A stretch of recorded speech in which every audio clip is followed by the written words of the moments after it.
Princess Dracula. Book 1, Part 14. One night, she finally dreamed again. She was on her bed, in her room in the convent. She and Tony were entwined together, and Tony's fingers were tracing lines on her belly, making her moan. Tony put a hand over her mouth to keep her quiet, but it didn't work. The door slammed open, and Sister Sophia was there, leather strap in hand. She pointed at Tony, who slipped out of bed, then knelt on the floor, her bare back ready for Sister Sophia's strap. "Stop!" Ruxandra said. "No." Sister Sophia raised the strap. "Harlots must be punished." "Do not hurt my friends!" Ruxandra crossed the room before Sophia could blink. She grabbed the older woman and pulled her close, sinking her fangs deep into her throat. In the background, she heard screaming. She turned, dragging Sister Sophia around so she wouldn't have to stop drinking. Tony scrabbled back to the corner of the room, screaming again and again. Ruxandra dropped Sister Sophia and advanced on her friend. "Shh," Ruxandra whispered. "Do not worry. I can make you so strong that she'll never hurt you again." Tony's scream was loud and long and startled Ruxandra awake. Outside, a cold, hard wind blew, sending snow swirling and twisting through the air. Above her head were the roots of the tree that sheltered her.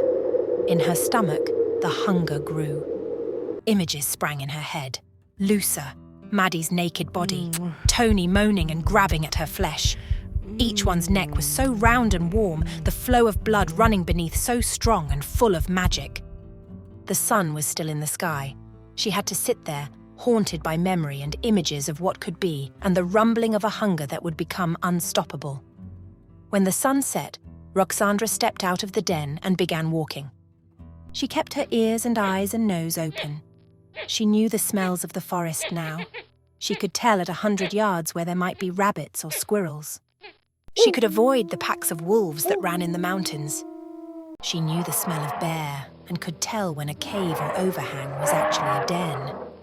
She steered clear of the bears the way she steered clear of the wolves. She had no desire to fight anything, especially not something 4 times her size with bigger claws and teeth. She prayed as she walked through the night, asking God to guide her. Her den, small and familiar and safe, was soon far behind her. She scented a rabbit and stalked it. She pounced on it and drank it.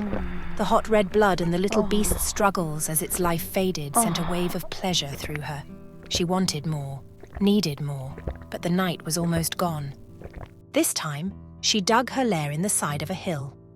She lived there for another month, hunting squirrels and rabbits. She had become good enough at it that she had time to spare. Some nights, she was actually bored. She attended harder to her prayers, but they were not enough to still her mind. On those occasions, she took to practicing her Latin, or doing sums, or recalling stories. For some reason, they were hard to remember.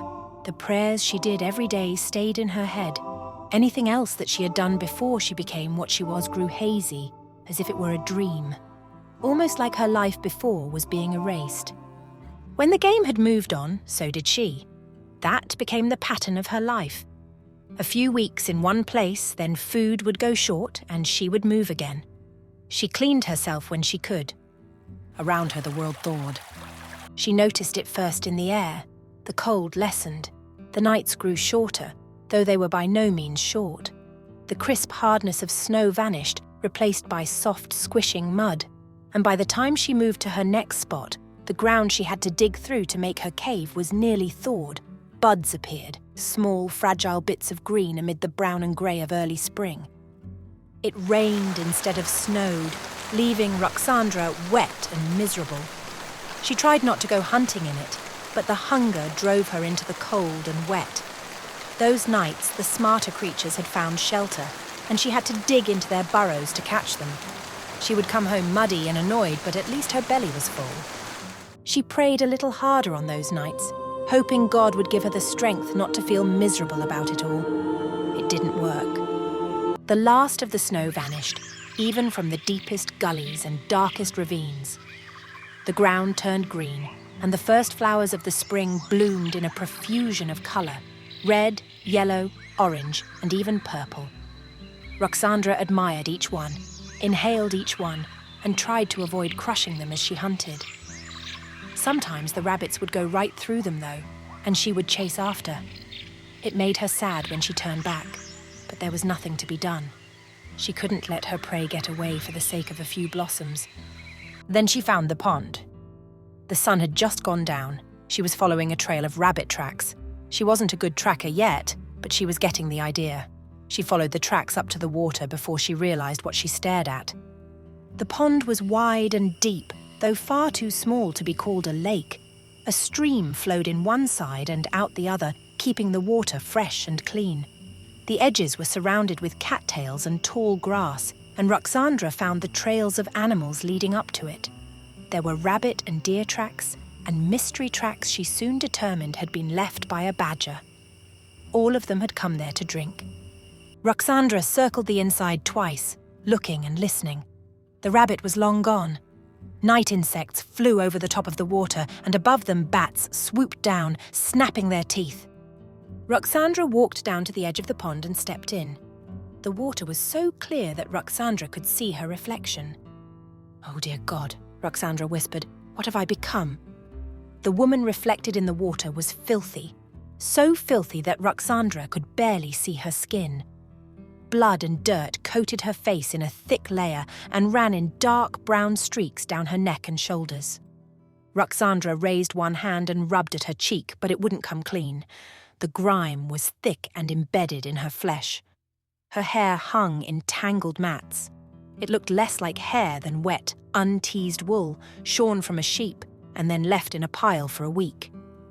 "This isn't me." The strength left her legs, and she fell into the mud beside the pond. "I haven't become something holy. I haven't become a servant of God. I've become something filthy and vile." A shiver ran through her from head to foot. She couldn't remember the last time she'd been in water. "I cannot be like this. I am not a beast. I'm not. I must get clean." She shoved her hands into the water. It was cold, almost as cold as the river had been. She scrubbed, rubbing hard against the skin. The first layer of dirt and blood came off, but the next layer stayed, clinging to her skin like it had been tattooed. In desperation, she picked up a handful of mud and began rubbing it against her skin, letting the coarseness of the dirt abrade and scrape her arms clean.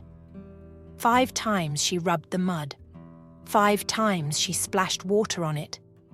Still, it wasn't clean. "It won't come off." Ruxandra threw herself into the pond.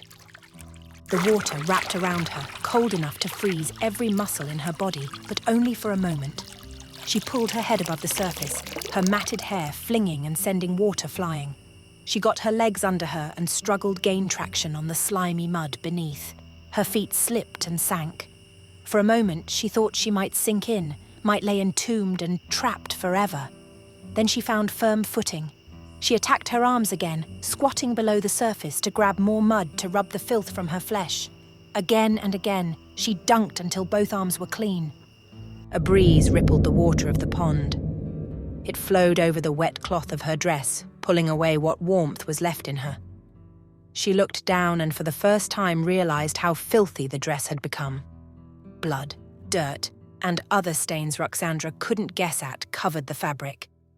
Even soaked through, it felt crusty. She grabbed at the wet cloth and tried to pull it off.